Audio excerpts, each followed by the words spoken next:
Hi everyone. This is so awkward. What is wrong with me?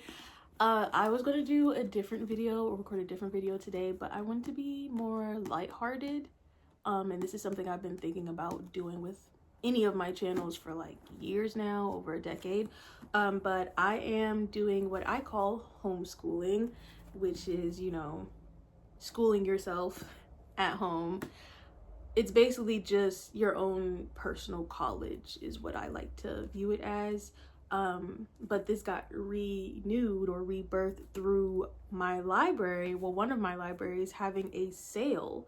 So whatever you can fit in a standard grocery bag, like any of the books you can fit in the bag, you can get it for $3. I got 9 books for $3, and every single one is pertaining to what I'm interested in, which is sociology, psychology, just life things in general. As the books I'm gonna show you or go over briefly, because I don't want this video to be too long. It really all deals with, I'm reading these two at the same time because they seem to be, this is the more like heartfelt side of it, and this is the psychology side of it. I could just read the back for y'all. In the few years since it was first published, this study of personal growth and creativity by one of America's most distinguished psychologists has established itself as a classic work, one that challenges many concepts and attitudes of traditional psychology and poses such fundamental questions as: what is the meaning of personal growth? Under what conditions is growth possible? How can one person help another? What is creativity and how can it be fostered? This is a better description of what I was trying to give. Contemporary psychology derives largely from the experimental laboratory or from Freudian theory. It is thus largely preoccupied with many aspects of animal and human behavior or with the mentally ill. Dr. Rogers believes that psychology and psychiatry should set their sights higher and be more concerned with growth and the potential in man. It is to this end that Dr. Rogers' famous client-centered therapy is directed. The focus of this therapy is not on methodology, but on the person as an individual with all his various qualities and possibilities infinitely capable of development. This philosophical and provocative book is a summing up of Dr. Rogers' mature experience in psychotherapy.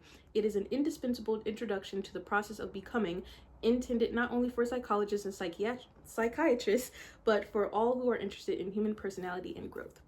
This book was published in 1961, and so I understand why there was a sale, because this is coming out. And it already has highlights. These are not my highlights and underlines in it, but it's really interesting to know that someone else had this book and see what they thought was something important to underline or highlight. But for 1961, great condition. And for what's 3 divided by 9 for however many cents divided by these 9 books, this is amazing. This one: everywhere we turn, nature is trying to bestow her gifts upon us, whether we're ready to receive them or not. Here, spiritual philosopher and naturalist Mary Summer Rain shows us how to open our eyes to see, how to open our ears to hear, and how to cultivate a perceptive mind and a sensitive heart so that we may gain access to the sacred knowledge of living right. We need to look beyond the awesome sunsets and beneath the splendid blanket of snow to where the true gifts lie, hidden, waiting for our minds to unwrap them and revel in their wisdom. The jewels in Tao of Nature are invaluable gifts to readers ready to open themselves up to the wonder of Grandmother Earth. Once again, Mary Summer Rain has interwoven her observations as a naturalist with spiritual philosophy to share with the world the lessons of nature's beauty and power. Apparently she was on NBC and Ancient Prophecies. I don't know. 2002. This book is 2002. Color Your Life. This is going to be my 3rd book I put into the rotation. I might switch the order around. This is about Flint, Michigan, and basically taking a closer look into the health problems that happen, and it's what the eyes don't see. So that, and this is for, not to get personal, but there is a lot of fatherless people out here, men and women alike. So I got this book to understand my boyfriend and even myself, because even though my father was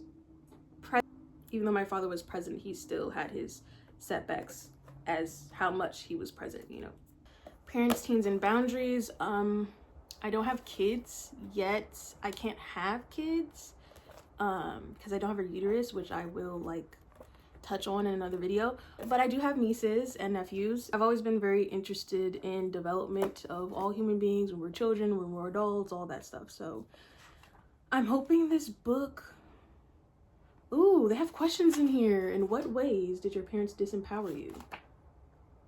Not poop. Exercise. In the past, at what times, under what circumstances, or about which issues have most of your conflicts with your children occurred? Poop. So that's the thing about getting the books from this library, is that, you know, some of them have things written in them, but hey, you can't, like I said, you can't beat this for $3. But this has questions and everything in it. I mean, I should have figured that from this, but this is going to be interesting. This is going to be interesting. I like that. I can answer questions and actually do some reflection, which I've pretty much done a lot on my own anyways. But next one, women's rights emerges within the anti-slavery movement. I thought this would be very interesting. I didn't read the back of it, but I was already just kind of like, oh yeah, I want to read this. Of course, this one doesn't really have a description, but you can imagine what that would be about. And this one, I'm also very excited to get into, the Black Humanist Experience. I'm going to read it. As the first book exclusively dedicated to humanists of African descent, the Black Humanist Experience gives Black humanists the opportunity to discuss their many and varied reasons for leaving the religious fold and embracing a humanist life stance. As a minority within a minority in the United States, African American humanists often feel isolated and misunderstood. And across the globe, humanists are in the minority among Blacks just as they are among all races. These thoughtful essays help draw attention to the vitality of the humanist movement within the Black community while putting to rest many myths about humanists. Contrary to popular stereotypes, most humanists do not reject religion out of disillusionment, ignorance, desperation, or misanthropy. The contributors to this volume, coming to secular humanism from many different backgrounds, demonstrate that the decision to adopt the humanist viewpoint is based on intellectual honesty and the best information provided by science, history, comparative religion, and other scholarly disciplines. Moreover, they show that a central concern of humanists of all races and nations is the preservation and promotion of what humanist philosopher Paul Kurtz calls the common moral decencies, shared by most religious and ethical systems. At a time when faith-based organizations are favored politically, especially within the Black community in America, this timely collection of essays shows that humanism, with its emphasis on reason, free inquiry, moral decency, and justice, offers much to Blacks worldwide. And this came out, let's see, 2003. And of course the Sociology book, which I shouldn't have to explain, just has a lot of text with adapted readings. It just has a lot. And this is clearly in a school. And this came out in 1977. So I have to keep in mind the outdatedness of some of these books, but you know, this is a start. Maybe they still use these. I don't know. Interesting to see what the 70s had to give us. And I can always, oh, we got Karl Marx. And I just came to a page that was highlighted. I love that. Marx did not identify class with occupation. He saw social class as a more general phenomenon rooted in the key economic roles such as employer and employee. I'm glad I can read about him through this book because his manifesto, isn't that like long as hell? But okay. I really just wanted to share all of that. I kind of laid them in an order of when I want to read them, but it could change just depending on, you know, what I feel like is needed for the moment. But for right now, it really is just these two. I've been reading this a little bit more than this one, I feel, but I think that's about the same amount. What do y'all think? I think that's about the same amount. Yeah, whatever. I'm really messing with this more because I really like the scholarly aspect of it, and he talks in ways that I can understand. It's not like he's saying anything crazy. I've been reading for a majority of my life, so this is nothing. This is nothing. Overall, I'm just really excited. I'm really happy that I got the chance to, well, first of all, I'm glad that I checked my email to see that one of my libraries was having a sale, because I got everything I wanted for $3 when all of this individually would probably cost $100, just from how much these books used to be, at the very least. I'm sure they're on sale because a lot of them are old, but at the same time, you know, you never know, because they're classics. It could still be the same price as it was, or, you know, inflation. In my videos, I haven't really been introducing myself like I used to introduce myself, but my name is Nakia Bella, and this is Fellow Intellectual. And if you care enough to look through my previous videos that I have, like not the ones that are the most recent, but even like a year or however long ago that was, you may see that I have a different way of speaking, a different way of approaching whatever the topic is, or you could even clock a different opinion about something if I brought it up already, or even my approach may seem different to you. But I did definitely flip this channel around to actually what I'm interested in and what I really want to talk about, and not what everyone else is talking about, and trying to put my 3 cents in to maybe reach other people. I can reach other people in my own way, and I had to come to an understanding of that. It has to be my own way, or I'm not going to feel motivated to do what I want to do, what I feel is one of my purposes in life, because I feel we all have multiple purposes, and you know, that's what that is.